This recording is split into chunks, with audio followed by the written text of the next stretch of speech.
¿Qué tal? Muy buenos días a todos. Nuevamente, muchas gracias por estar aquí en mi canal. Con la noticia de que tenemos desde Alemania nuevamente a nuestro amigo Guillermo Galindo. Y en esta ocasión nos va a hablar sobre una de las experiencias que tuvo aquí en México con el agricultor, el famoso agricultor don Carmelo de Valle de Santiago. Guillermo, muchísimas gracias nuevamente por estar en mi canal y adelante, por favor, con tu experiencia con este agricultor. Sí, muchas gracias, Carlos. Un placer saludarte nuevamente y un placer saludar a todos tus seguidores. Pues bueno, tengo que compartir todavía mucho material y bueno, conforme los módulos vayan avanzando, vamos a ir compartiendo todo esto. Este es un mandala que obtuve esto lo soñé y me gusta empezar algunas de mis presentaciones con este mandala porque pues tiene un significado muy profundo. Vemos ahí la doble espiral que representa el ADN o que representa cómo en el universo se rigen los flujos de campo. Pueden ser campos gravitatorios, pueden ser campos electromagnéticos. Inclusive la luz en el universo se distribuye en espiral, no es lineal, como nos hacen creer. Entonces, aquí pues vemos una especie de calidoscopio en donde la imagen se refleja de un lado a otro y se forma ahí una flor en donde nace precisamente una cruz. La cruz tiene un significado muy profundo que pues nos invita a reflexionar respecto a cómo se cruzan dos vectores que tienen un punto de origen y que si nosotros vemos como si fuera un reloj, las manecillas del reloj, pues vemos prácticamente que es una serpiente que se muerde la cola, ¿no? Y este símbolo, pues, es un símbolo muy antiguo que nos da muchas ideas. Me gusta empezar con este mandala porque al estarlo viendo se establecen enlaces neuronales, los cuales también nos permiten un poquito acerca de mi background. Como había dicho, soy electricista y electrónico industrial y aquí en Alemania he estado participando en proyectos como el caso de este calentador con imanes permanentes, un calentador de agua con imanes permanentes. He estado ensamblando proyectos y pues a través de centros de investigación en Alemania hemos hecho pruebas en las universidades, ahí en la ciudad de Karlsruhe. Y esto me ha permitido entender a razón pues de los fenómenos electromagnéticos. ¿En qué punto relaciono esto con mi experiencia en Valle de Santiago por ahí de los años pues noventas? Me aventé prácticamente 10 años yendo a visitar a don José Carmen García Martínez, creador de las verduras gigantes. Pues aquí estoy les partiendo una foto donde estoy con don Carmelo, le dicen el loco de Valle, así le dicen. Pero pues a mí me tocó de viva mano, pues ahí tengo un betabel como de 5 kilos, ¿sí?, en mis manos, y ahí está don Carmelo. También es sujetado en mis manos estas coles de 50 kilos. Es impresionante y el sabor es un poquito diferente, pero les han hecho pruebas en la Universidad de Chapingo, una de las universidades expertas en agronomía, en donde han encontrado que estos betabeles tienen mucho más alto nivel nutritivo que los betabeles normales, o el caso también de las coles, cebollas, maíces de 5 metros, etcétera. Entonces, ¿cuál va siendo mi experiencia con él, Carlos? Cuando yo le pregunto a don Carmelo, ¿de dónde saca todo este conocimiento? Como para poder hacer verduras gigantes, como para poder multiplicar la producción. Imagínate que él compite con 300 ingenieros de la Universidad de Chapingo, doctores en agronomía, Y el más chipocludo, el más chucha cuerera de la universidad sacó 900 kilogramos de frijol por hectárea en esa prueba que hicieron. Don Carmelo sacó la humilde cantidad de 10,000 kilogramos por hectárea. O sea que va de 900 kilogramos por hectárea a 10,000 kilogramos por hectárea. Para que nos demos una idea de la capacidad de esta tecnología. Don Carmelo me confiesa que esta tecnología es de origen maya y que lo único que está haciendo es replicar este conocimiento, recuperar este conocimiento que los mayas de alguna manera le heredaron. Es por eso que me atrevo a decir que tengo una especialidad en tecnología maya, porque me aventé 10 años yendo con don Carmelo y aprendiendo de todo su conocimiento.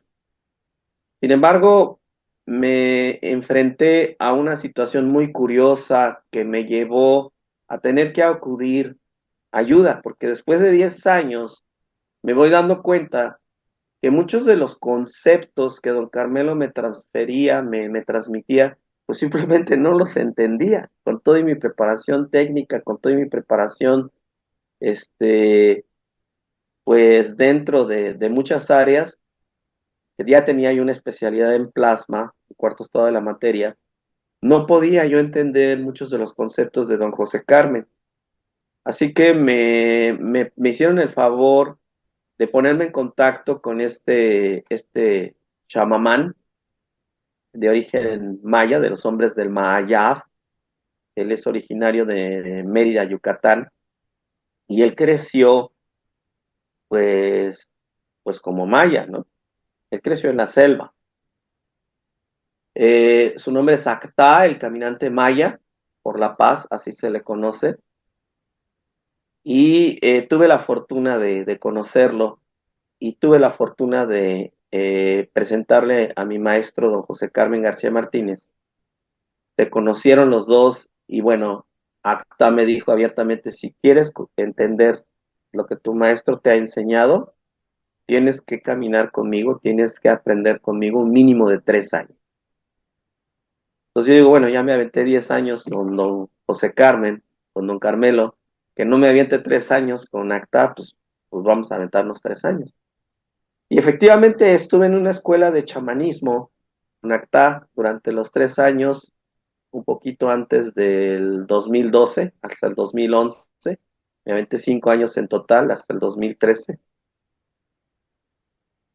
Y el chamanismo no es como normalmente lo explican en nuestra sociedad, Carlos. Se ha demonizado, se ha vituperado y se ha expuesto que los chamanes son demoníacos por razones de creencias o de dogmas. Sin embargo, no es así. La palabra casa, la palabra chamán, como alguien que es un brujo, que emplea brujería, o alguien que trabaja con los elementos. Y sin embargo, no es así.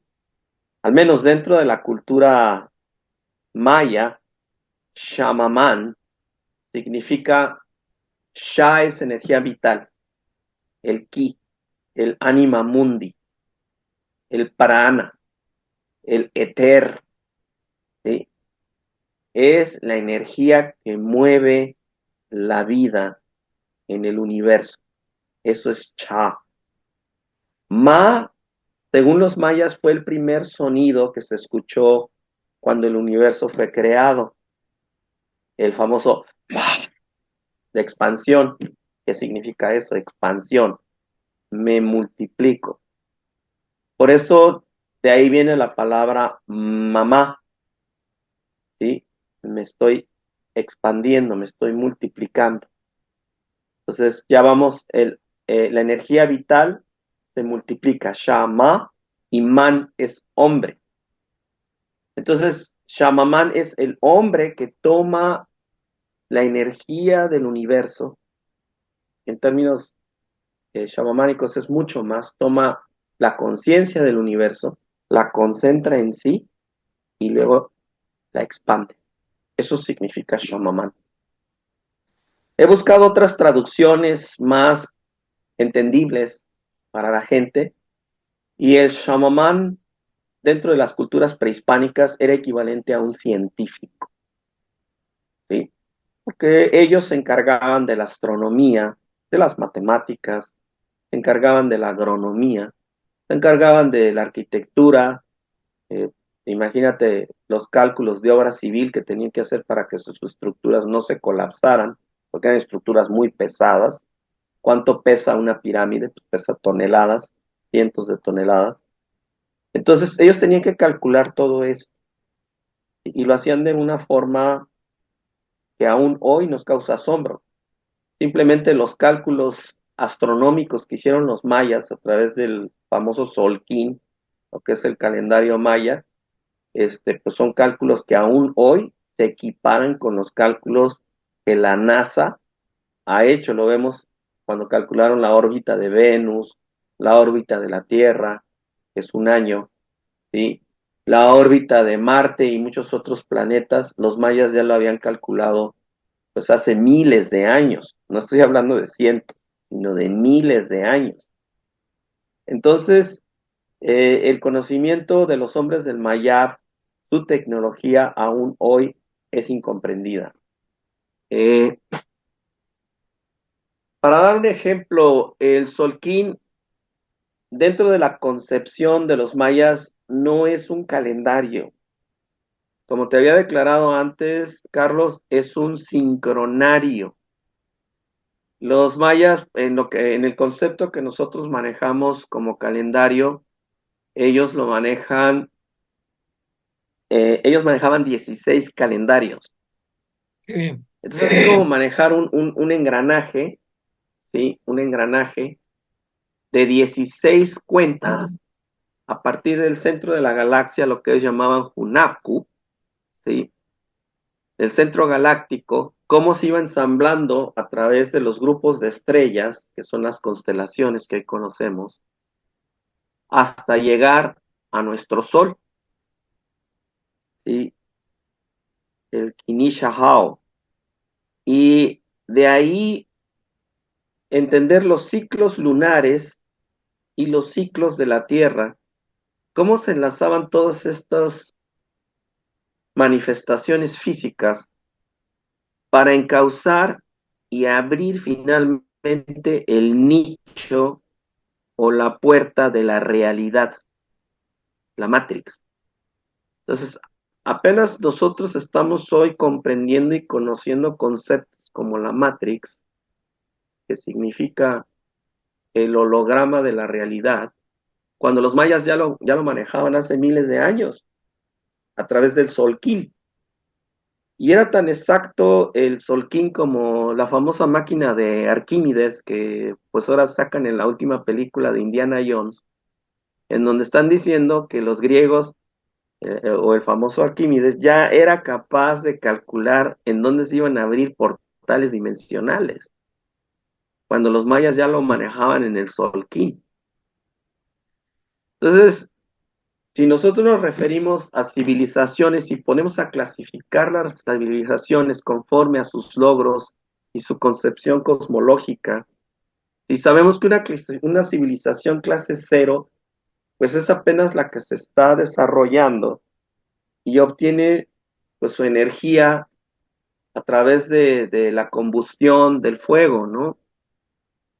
Una civilización clase uno es cuando logra tener energía ilimitada y logra respetar su entorno y no depredarlo, ¿sí? Es decir, se vuelve una civilización terrestre que respeta los elementales, el medio ambiente, y pasa de ser una civilización clase cero a clase uno.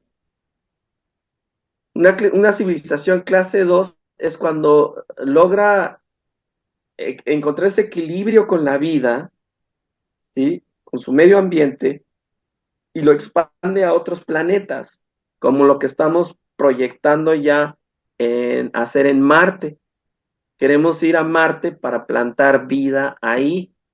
y poderla expandir y hacerlo pues un planeta próspero, ¿sí? Entonces eso ya pasaríamos a ser una civilización clase 2.